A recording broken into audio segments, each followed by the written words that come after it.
Primer sábado de este año 2026. Un privilegio que el Señor nos regala de poder comenzarlo en su casa de oración. Bueno, bienvenidos ustedes y bienvenidos a nuestros hermanos que siempre nos sintonizan a través del internet.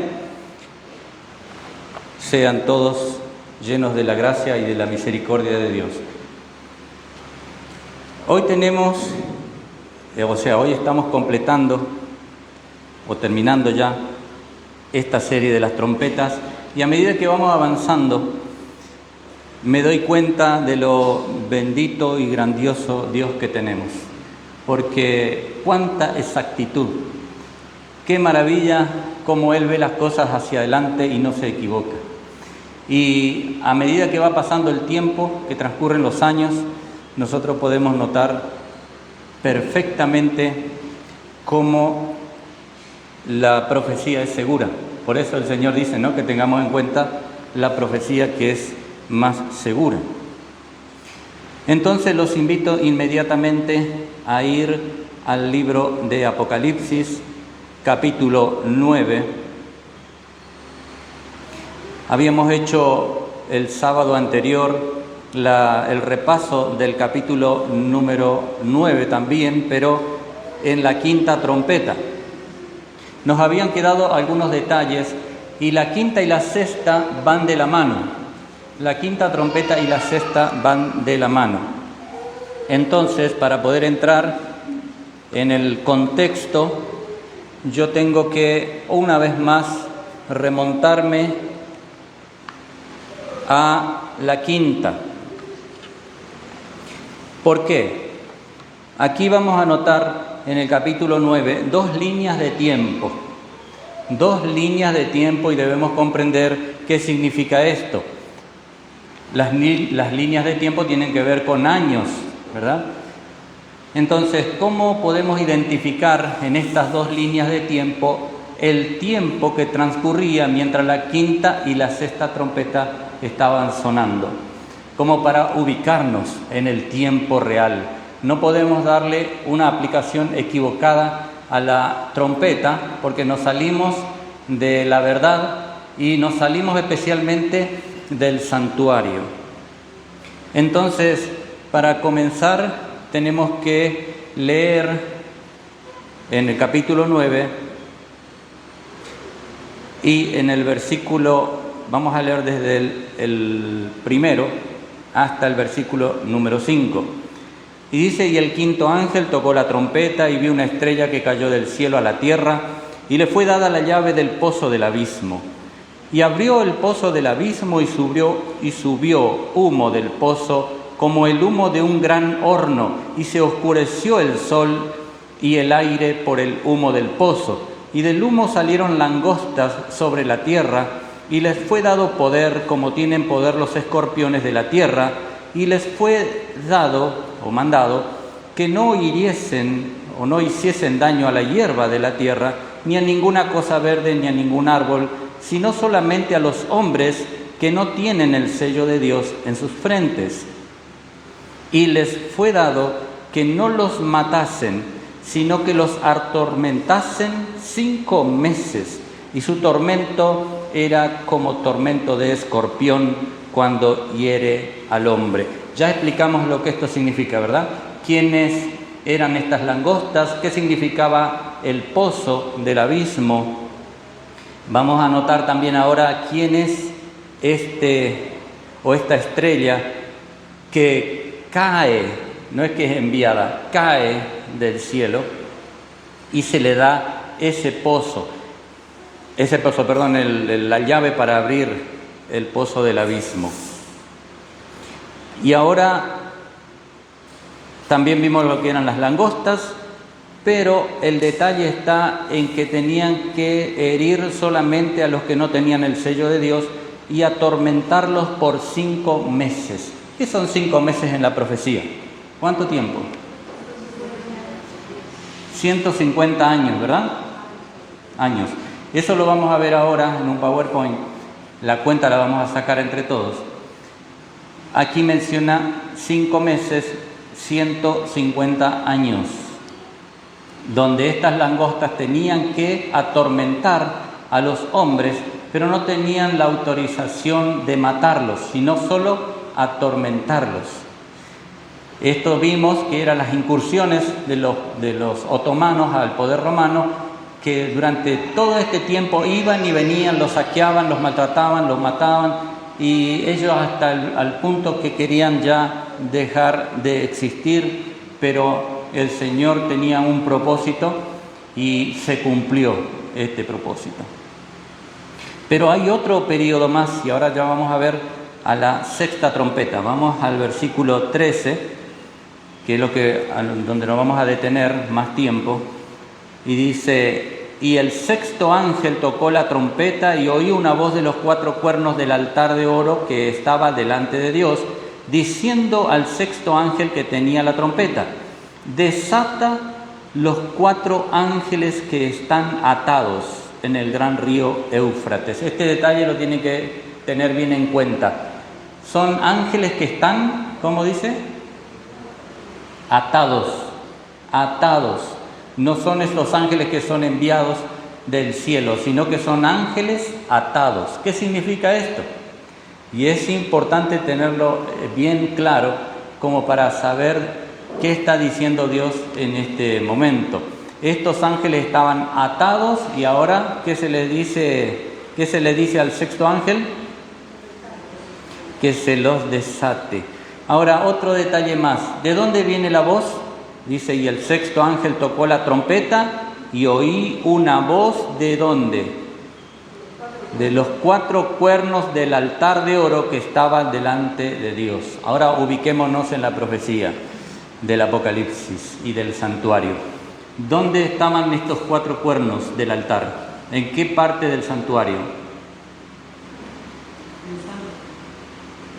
¿Qué altar era? El altar del incienso, que tenía 4 cuernos. Este estaba ubicado en el lugar santo. Todavía Cristo estaba en el lugar santo cuando la trompeta número sexta, ¿qué? Estaba tocándose.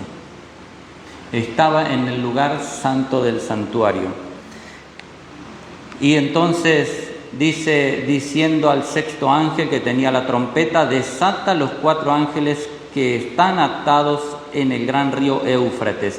Y fueron desatados los 4 ángeles que estaban preparados para la hora, el día, el mes y el año, para matar la tercera parte de los hombres. Esta es la segunda línea de tiempo que vemos en la trompeta número 6. La primera eran 150 días, y ahora, ¿qué dice? Año, mes, día y hora. Estas son 4 líneas otra vez que tenemos que comprender. Estas 2 líneas de tiempo nos ubican exactamente en el tiempo del sonar de la trompeta. Para eso le he pedido a Nicolás que me prepare un PowerPoint donde vamos a hacer una cuenta nosotros. Primero vamos a ver si de aquí es el asunto. Bueno, Nicolás se me fue. Acá. Entonces es para allá, ¿no es cierto? No está funcionando ahora esta cosita.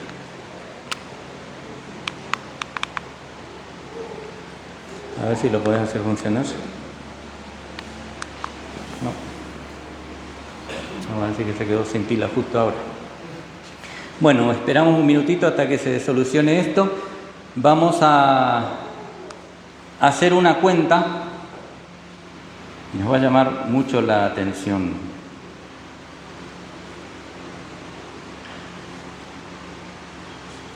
El versículo 10 del capítulo 9 dice lo siguiente, hablando de la primera línea de tiempo de 150 años. Y tenían colas como colas de escorpiones, y tenían en sus colas aguijones, y el poder de hacer daño a los hombres 5 meses. Vuelve a repetir lo que decía en el versículo 5. Y tenían por rey sobre ellos al ángel del abismo. De esto también vamos a hablar un poco. ¿Qué es ángel en la profecía? ¿Qué representa? ¿Cómo? Un mensajero. Muy bien, ahora sí. Muy bien, representa un mensajero cuyo nombre en hebreo es Abadón. Este mensajero tenía un nombre particular, Abadón, pero en griego es Apolión. ¿Saben qué significa esto? Tanto en hebreo como en griego. Destructor. Muy bien, así que este ángel era un destructor, pero ángel también está identificado en este caso como un mensajero o un enviado, y este era el que abría el pozo del abismo. Y ahora vamos a ver, porque tenemos el libro de Uriah Smith con nosotros, que nos va a aclarar quién es este y qué significa esto de atormentarlos durante 150 años. Vamos a sacar la cuenta. Ahí dice, los 5 meses o 150 años comenzaron el 27 de julio, según la historia. El 27 de julio, ¿de qué año?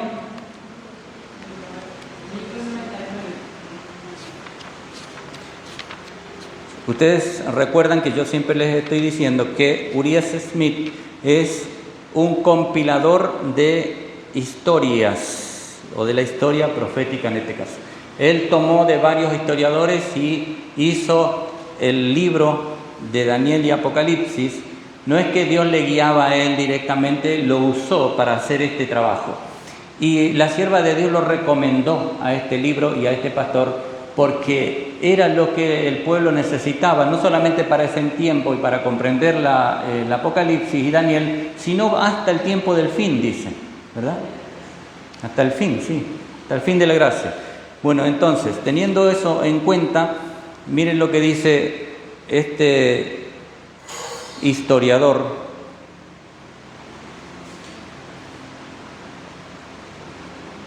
Espérenme un segundito. No hagáis, esto está en la página 148 del libro del Apocalipsis de Uriah Smith. No hagáis daño a la hierba, ni a los árboles, ni a ninguna cosa verde, sino tan solo a una clase de hombres. En el cumplimiento encontramos el extraño espectáculo de un ejército de invasores que perdona las cosas que tales ejércitos destruyen generalmente, la faz de la naturaleza y sus producciones. ¿Por qué hacen eso? Porque es la manera de poder debilitar al enemigo, ¿verdad? Que no tengan comida, ni agua, ni nada por el estilo. En obediencia al permiso que tenía de dañar a aquellos hombres, que no tenían el sello de Dios en sus frentes, en obediencia al permiso que tenían de dañar a aquellos hombres que no tenían el sello de Dios en sus frentes, ¿qué hacían? Partían el cráneo a cierta clase de religiosos de coronilla afeitada que pertenecían a la sinagoga de Satanás.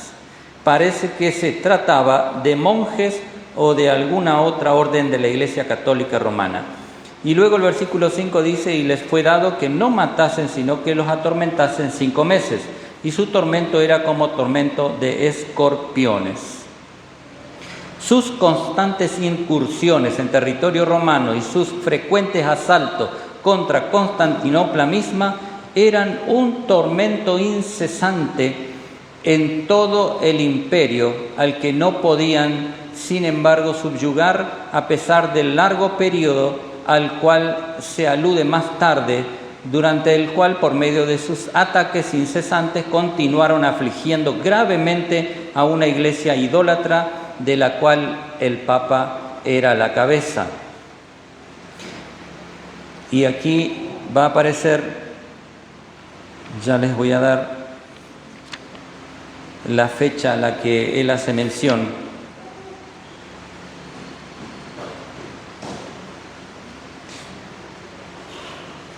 A ver, espérenme un segundito.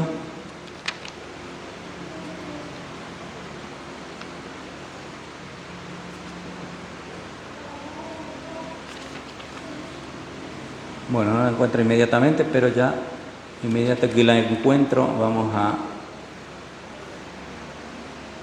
continuar.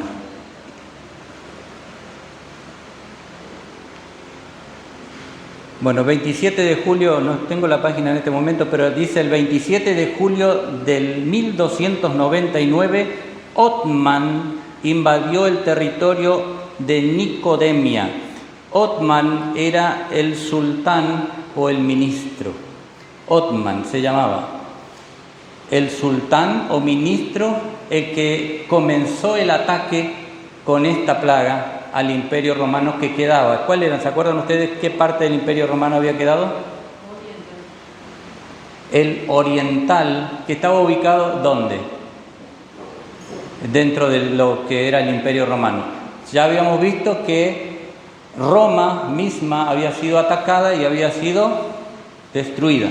Y entonces ellos pidieron que la capital se trasladase ¿a dónde? A Constantinopla. Ahora la sexta trompeta va dirigida a Constantinopla. ¿Y quiénes estaban, digamos, qué imperio era el que guiaba a Constantinopla en ese momento? ¿O qué parte del país que había sido tomado todo por el Imperio Romano estaba en Constantinopla? ¿Se acuerdan que la última parte era Roma y quién más? Eran dos. Los griegos, por eso se llamaba greco-romana. Los romanos habían sido destruidos y ahora quedaban los griegos en Constantinopla y esa era la última parte que le quedaba a todo este imperio que tenía que ser destruido.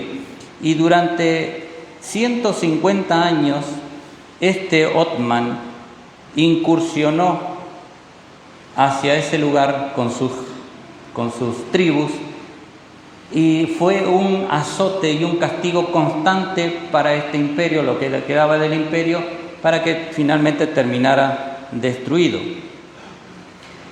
Vamos a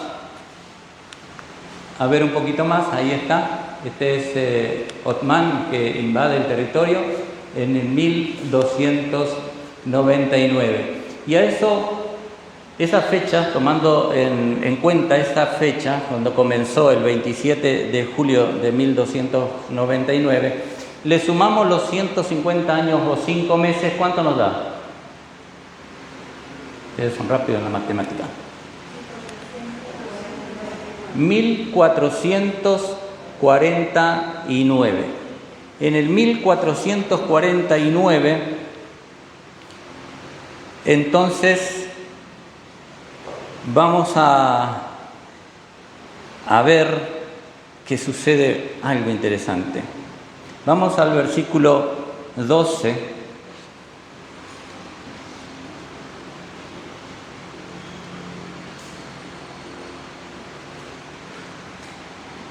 Del 13, perdón, y lo vamos a leer otra vez hasta el 15. Y el sexto ángel tocó la trompeta y oí uno de los 4 cuernos del altar de oro que estaban delante de Dios, diciendo al sexto ángel que tenía la trompeta: desata los 4 ángeles que están atados en el gran río Éufrates. Y fueron desatados los 4 ángeles que estaban preparados para la hora, el día, el mes y el año, para matar a la tercera parte de los hombres. No sé si los hermanos pueden estar mirando, los que miran desde el internet, si miran el PowerPoint, para que ellos vayan teniendo en cuenta lo que estamos diciendo también aquí. Esta hora, día, mes y año tienen una definición matemática, lógicamente, y profética, y tenemos que ahora identificar eso. Yo le voy a dar la cifra y después vamos a sacar la cuenta. 391 años estuvieron con Othman los turcos o los, ¿cómo se llama la otra palabra? Los islámicos o islamitas atacando al imperio occidental. 391 años. Y se terminaba porque el periodo estaba para ese tiempo. ¿Cuándo terminó este tiempo de 391 años? Si primero habíamos considerado el de 150 años, comenzó en 1299, 150 años lo llevó a 1449 y ahora aparece otro número más que es el 391 años, que representa la hora, el día, el mes y el año. Ya van a ver por qué. ¿Por qué representan 391 años esto que le digo? El año, el mes, el día y la hora. Y teniendo en cuenta ese detalle, ¿saben a qué año nos lleva? ¿Cómo? 391 del verso del 12 al 15, ya hicieron la cuenta ustedes, y nos lleva al año 1840. 1840. ¿Qué pasó en ese año? ¿Qué pasó? ¿Cómo? Muy bien. Allí terminó la sexta trompeta. Y vamos ahora a ver, de acuerdo al conflicto de los siglos, si esto fue así o no. Esto está escrito bajo el capítulo Una profecía muy significativa. Dice así el conflicto de los siglos. En 1840, como acabamos de sacar esta cuenta, otro notable cumplimiento de la profecía despertó interés general. 2 años antes, Josías Lich, uno de los principales ministros que predicaban el segundo advenimiento, publicó una explicación del capítulo 9, que es lo que estamos leyendo, ¿verdad? Capítulo 9 del Apocalipsis. Él estaba haciendo esta explicación, que predecía la caída del Imperio Otomano. Este imperio había sido utilizado por el Señor para derribar al Imperio Romano. Pero resulta que el Imperio Otomano no era un imperio, sino que eran tribus, hasta que finalmente los reunió a todos Otman, y ahí sí pudo hacer un imperio de todas esas tribus, y pudo atacar todos estos años al Imperio Occidental y finalmente hacer que el Imperio Occidental, que tenía la religión islámica contraria a la religión cristiana hasta hoy, desistieran de su imperio y se escondieran detrás de ¿quiénes? De los poderes de los poderes cristianos, o sea, de los países que tenían a Cristo como su rey y no como el Islam, que lo tienen a Alá o a Mahoma, ¿verdad?, como su profeta. Así que este imperio otomano cae en este año. Según sus cálculos, esa potencia sería derribada en el año 1840 de Jesucristo, durante el mes de agosto, y pocos días antes de su cumplimiento escribió, admitiendo que el primer período, como vimos recién, de 150 años, se haya cumplido exactamente antes de que Deacoses subiera al trono con permiso de los turcos. Ahora, interesante, ¿por qué dice acá que subiera con permiso de los turcos? ¿Cómo va a subir un rey romano, un príncipe romano, al poder con permiso de los turcos? ¿No le parece extraño eso? Los turcos o los islamitas tenían que autorizar que él ocupara este lugar. Y lo hizo, lo autorizaron y comenzó a reinar bajo esa tutela. Pero eso fue justamente el desenlace final de este imperio parcial, lo que quedaba del Imperio Romano, y finalmente llega a ocupar completamente Otman la autoridad o el poderío. Y por un tiempo lo hizo, por estos 391 años lo hizo, que finalmente cae bajo la autoridad de otros países que eran cristianos, dentro de los cuales uno era Inglaterra, y eran 4 en realidad, y después se reunieron ellos. Si tengo tiempo se los leo aquí en el comentario que hace el pastor Uriah Smith. Finalmente ellos se reunieron y bueno, lo pusieron en el banquillo del acusado, y finalmente él decidió entregarlo todo, y así se termina el cumplimiento de la trompeta número 6. Dice, sigo leyendo esta parte: cumplido exactamente antes que de Acoses subiera al trono con permiso de los turcos, y que el 391 años y 15 días comenzaran al terminar el primer periodo. O sea, terminaron los 150 años y comenzó esta última parte de mes, día, año y hora, como estábamos viendo, ¿no? ¿Verdad? Y entonces, y que los 391 años y 15 días comenzaran al terminar el primer periodo, terminarán el 11 de agosto de 1840, día en que puede anticiparse que el poder otomano en Constantinopla sería quebrantado. Y esto es lo que creo que va a confirmarse. Esto es lo que dijo, no era Uriah Smith, ¿cómo se llama este? Josías Litch.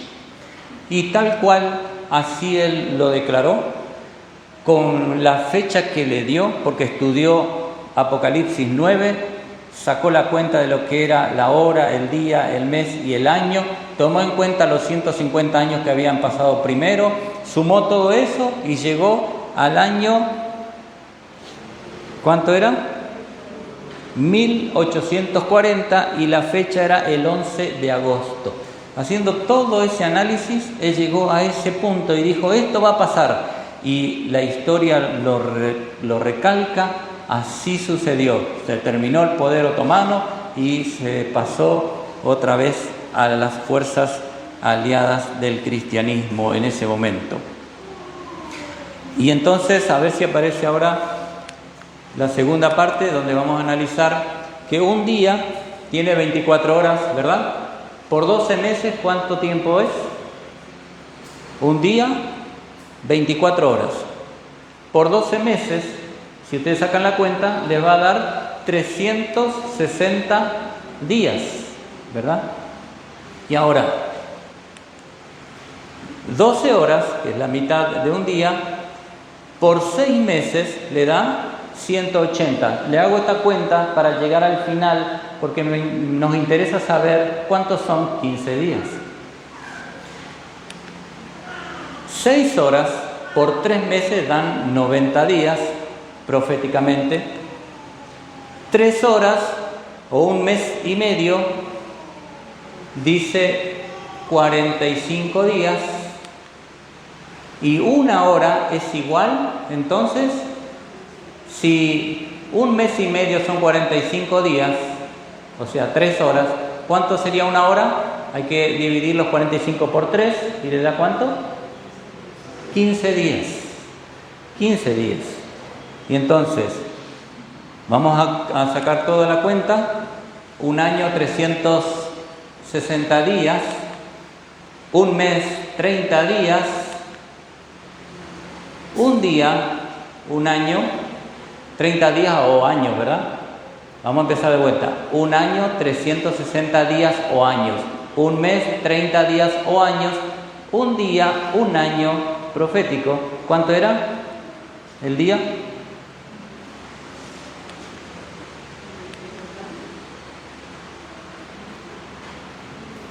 Bueno, ahora sí vamos a sacar, si no está hecha la cuenta ahí, pero ahí aparece 391 días más, 391 años más, ¿cuánto? 15 días, está todo junto, ¿verdad? Pero es 391 años y 15 días, que es la cuenta que sacó Josías Litch, sumándole a los 150 años, y lo llevó al año 800, no está acá, ya terminó ahí, 1840. El día exacto fue el 11 de agosto. Este hombre ya había hecho esa investigación. Uriah Smith hizo su propia investigación aquí, lo coloca en este libro, los dos coinciden perfectamente, el espíritu de profecía lo confirma, y entonces nosotros no podemos equivocar el tiempo en el que sonó o terminó de sonar la sexta trompeta. Comenzó después de los 150 años que estaba profetizado de que tenían que martirizar a este poder de Constantinopla durante 150 años, y luego suena, esa era la quinta trompeta, luego suena la sexta cuando terminan los 150 años, 150, y por un tiempo de 391 años la sexta trompeta estuvo sonando contra Constantinopla. O sea, los ejércitos iban y venían del poder otomano, hasta que finalmente ellos decidieron entregarlo todo, y ahí se terminó la sexta trompeta. Ahí sonó la sexta trompeta y estaba ubicada la orden salía de los cuernos que estaba en el lugar santo, porque representaba al altar del incienso. O sea que en 1840 estaba sonando, o terminó de sonar, la sexta trompeta. La idea de que esto tiene un doble cumplimiento, sería muy bueno de que pudiesen mostrar todos los escritos que lo confirmen, ¿verdad? Así como se puede comprobar que todas estas primeras trompetas hasta la sexta tuvo un orden perfecto, se pudo explicar lo que representaban cada uno de los elementos que aparecían en todas las trompetas. Si tiene doble cumplimiento, como se enseña hoy día, ¿dónde está la prueba? ¿Dónde están los escritos? Porque poner dos citas nada más que hablen de que en el futuro sonará trompeta tras trompeta no dice absolutamente nada, salvo que se la ubique en el contexto correcto, que es de las plagas. Y entonces ahí sí tiene sentido esas citas que aparecen trompetas al final, o las copas de la ira. O sea, todo esto tuvo un tiempo y un cumplimiento exacto. Quedaría por delante todavía la séptima trompeta, la última. ¿Y cuándo comenzó a tocar esta trompeta? Pues no es el tema de hoy. Pero si la sexta terminó en 1840, ya lo saben, muy bien. La séptima trompeta comienza a sonar, según lo dice Apocalipsis, y ya me adelanto un poquito porque esto lo vamos a terminar el sábado que viene, Dios mediante. Apocalipsis 10:7, ustedes pueden seguir y corroborar esto. Dice: pero en los días de la voz del séptimo ángel, cuando él comience a tocar la trompeta, ¿qué iba a estar haciendo? Iba a comenzar a tocar la trompeta en la voz del séptimo ángel.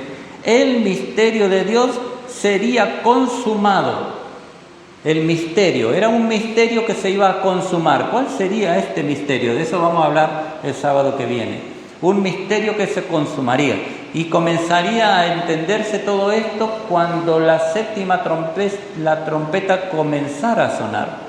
Recién se comenzaría a descubrir el misterio. ¿Cuál será este misterio? Como Él lo anunció a sus siervos los profetas.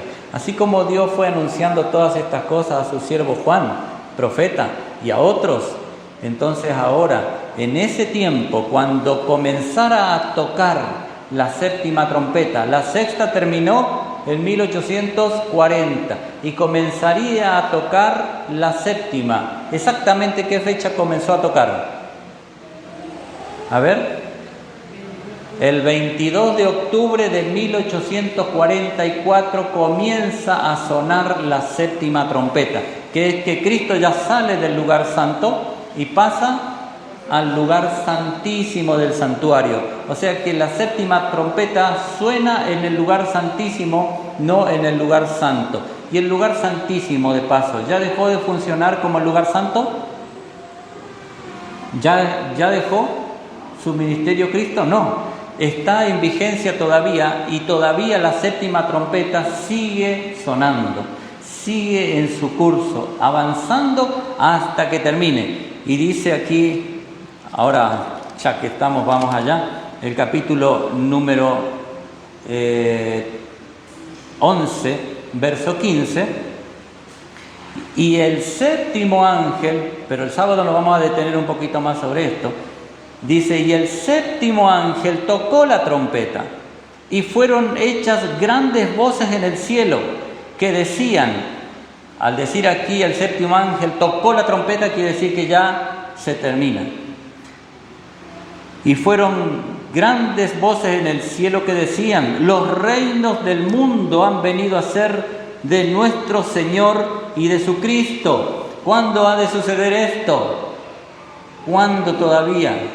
Piensen un poco y ubíquense en el tiempo. Comenzó en 1844 a sonar, pero cuando suena la trompeta definitivamente termina, entonces los reinos, dice, de este mundo han venido a ser del Señor Jesucristo, del Señor y de su Cristo, y reinará para siempre jamás. Los 24 ancianos que estaban sentados delante de Dios en sus sillas se postraron sobre sus rostros y adoraron a Dios, diciendo, te damos gracias, oh Dios Todopoderoso, que eres y que eras y que has de venir, porque has tomado tu gran poder y has reinado, y se airaron las naciones, y tu ira ha venido, y el tiempo de juzgar a los muertos. Alguno podría pensar entonces en 1844, ¿verdad? Pero ¿acaso en 1844 se habían airado las naciones? Y ojo que está escrito en ese orden, y después el sábado que viene yo les voy a leer cómo explica Elena de White en el libro primero escrito este pasaje. Se airaron las naciones y tu ira ha venido, y luego el tiempo de juzgar a los muertos. En 1844 ¿se habían airado las naciones? No.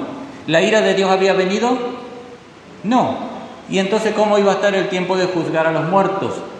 O sea, ¿a qué muertos se refiere entonces? Si no es los muertos a los que se está juzgando todavía, aquellos que creyeron en Cristo desde el primer mártir hasta nuestros días. ¿A qué muertos se refiere? No me lo digan ahora, lo vamos a estudiar el sábado que viene. Pero estas tres cosas van en ese orden. Se airaron las naciones, tu ira ha venido, y el tiempo de juzgar a los muertos. Ese es el final de la séptima trompeta. ¿Cómo puede haber otra vez un doble cumplimiento de trompetas si esta termina cuando termina? Ya lo vamos a ver el sábado que viene. Así que no crean en ese invento humano que llena de entusiasmo, no sé, la palabra no me sale, ¿de qué? En las almas. Cuando leen el Apocalipsis 7, 8 y 11 y encuentran estrellas que caen a la tierra, abismos que se abren, langostas que aparecen, tremendas cosas. ¿Cómo para qué lo hacen así? No tiene sentido, no es bíblico, no es del espíritu de profecía, es un invento humano, y deben quitarse de la cabeza completamente lo que alguna vez creyeron eso, completamente, porque no está en los planes de Dios que eso suceda así. Era un símbolo que ya está cumplido, lo otro llega hasta el final. Estos, que no leímos nada finalmente de Uriah Smith, pero todavía tengo tiempo, así que si ustedes me lo permiten, yo voy a leer un poquito acerca de lo que este hombre declara aquí.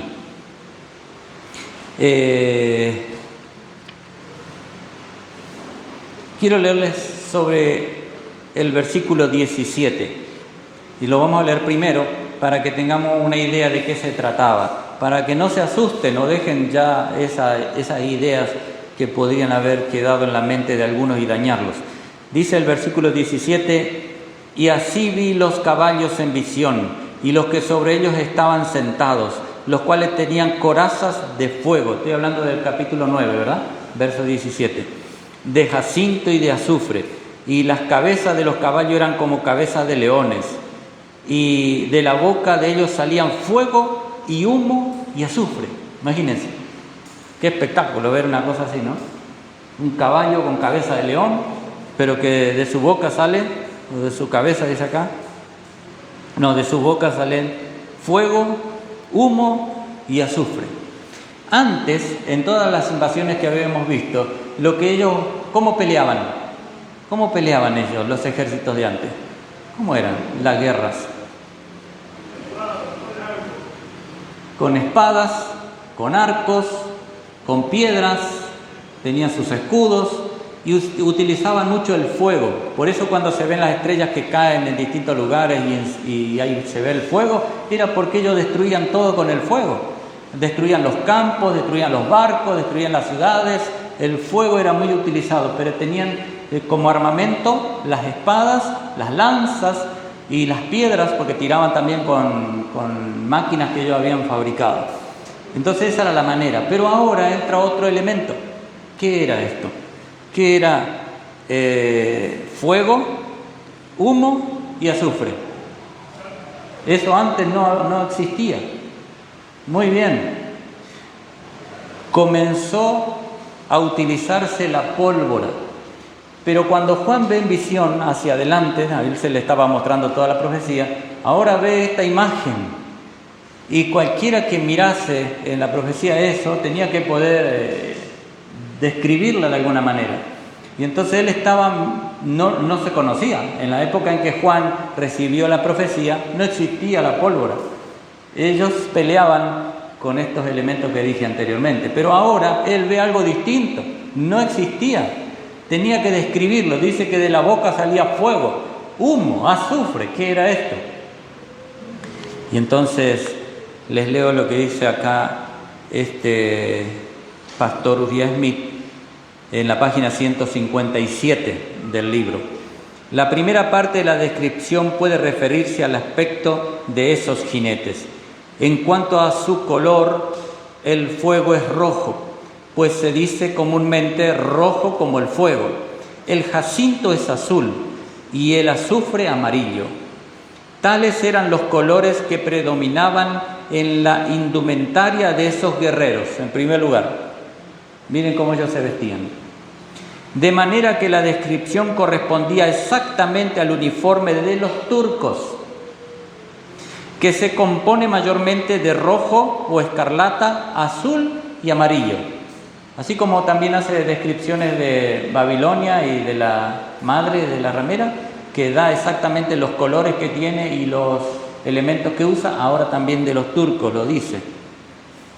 La cabeza de los caballos tenía apariencia de cabeza de leones, dice, para denotar su fuerza, su valor y ferocidad, mientras que la última parte del versículo se refiere indudablemente al uso de la pólvora y de las armas de fuego para los fines bélicos, pues dicho uso acababa de iniciarse.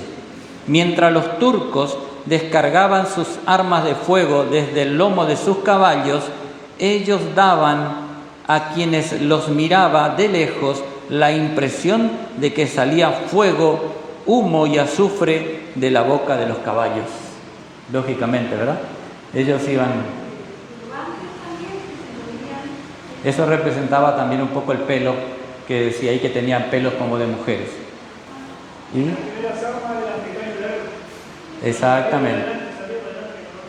Exactamente, se veía hacia adelante, ¿no? Ellos iban, aparte los árabes son conocidos por ser buenos jinetes, sus caballos son los mejores, son caballos que no le temen a nada, y eran 200, ¿cuántos? Millones, dice Juan, yo escuché su número, Imagínense 200 millones que van a la guerra y con la caballeriza que tenían y ahora con armas de fuego, y él ve en una visión este movimiento, un ataque al imperio, y tenía que describirlo de alguna manera, ¿no? Y entonces acá, si fuese hoy, miren cómo definiría tan perfectamente lo que hacen los aviones. ¿Por qué? Porque los aviones envían el fuego hacia adelante, pero también hacia atrás. Tanto los helicópteros como los aviones de guerra hacen esto. La pólvora ha hecho eso, ese uso de este tipo de elementos ha hecho que, bueno, fuese mucho más sangrienta y terrible en las guerras. Y en este momento fueron los turcos que la estaban utilizando contra el imperio occidental en este caso.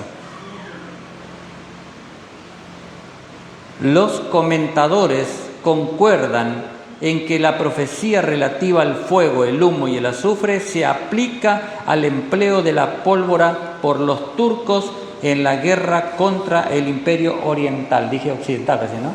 Contra el imperio oriental. Así que ahí está un poco la explicación de esto que salía de estas bestias que aparecieron ahí, que en realidad eran los turcos montados sobre sus caballos utilizando armas de fuego. Ahí estaba la explicación de lo que hoy se dice que van a aparecer estas bestias en el mundo, que terrible, que van a hacer tanto desastre. ¿Quién puede parar a estos demonios? Son demonios seguros. Todo lo que se ha inventado. Hermanos, no le crean al hombre, créanle al Señor, a su palabra, porque Él nos ha dejado la escritura y la profecía para estar seguros, para no ser desviados ni a izquierda ni a derecha. El Señor Jesús ha sido bueno y nos ha dejado todo para que no erremos el camino. ¿Qué vamos a hacer? ¿Le vamos a hacer caso a Él? ¿Vamos a obedecer un escrito está claro como el que estamos viendo, o vamos a seguir los designios y pensamientos de hombres? Y lo digo no solamente para ustedes que están presentes aquí, sino para todos aquellos que nos miran, porque quién sabe cuántos han recibido estos mensajes distorsionados de las trompetas y todavía están confundidos. Pero si buscan por ustedes mismos, si hacen caso a lo que la sierva de Dios reclamó leer, que es el libro de Uriah Smith y las explicaciones que él da de las trompetas, que confirma aquí el conflicto de los siglos como acabamos de leer, entonces estaremos tranquilos y seguros. Así lo dice el Señor. Que el Señor los bendiga y les dé su gracia. Hoy quiero hacer una oración con ustedes, con nuestros hermanos que nos están mirando, y luego hacemos el cierre aquí. Vamos a arrodillarnos y vamos a orar.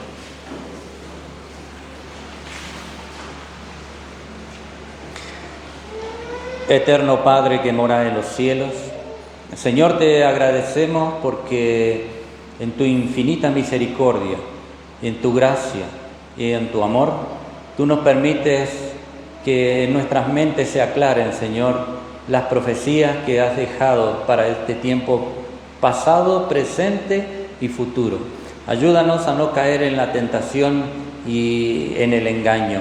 Y por favor, bendice y ayuda a aquellos que han sido engañados, para que puedan abrir sus ojos, para ver su verdadera condición, puedan apartarse del mal y volver a los caminos correctos. Y perdona a aquellos que han distorsionado tu palabra. Solo tú sabes los motivos, pero si aún hay gracia para ellos, que tu misericordia también los rescate, los perdone y el diablo quede completamente destruido en su plan. Los entregamos en tus manos y nosotros también. En nombre de Jesús, nuestro Señor. Amén.